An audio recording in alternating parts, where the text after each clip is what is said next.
Гостиварскиот центар за култура Асном во текот на оваа година ќе добие подобри услови за вработените, а пред се за посетителите на културните настани во оваа установа.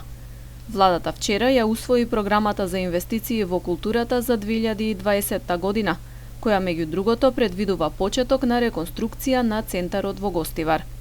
Зафатите главно ќе се финансираат од Министерството за култура, а откако ќе бидат објавени резултатите од годишната програма, ќе се знае и точната сума на пари што ќе се издвои за нив.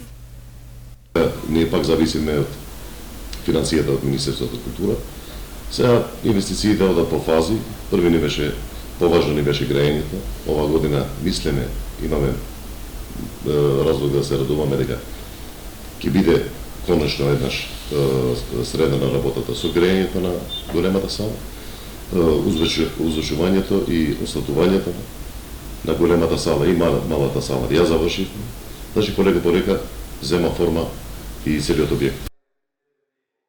Објектот на Центарот за култура во Гостивар е изграден во 70-тите години на минатиот век и има површина од скоро 3000 метри квадратни. Во него е сместена и градската библиотека, а од пред околу една година и новоформираниот Гостиварски театар. Центарот со големата и малата сала е средиште на културните збиднувања во Гостивар, како представи, изложби, промоции и други манифестации.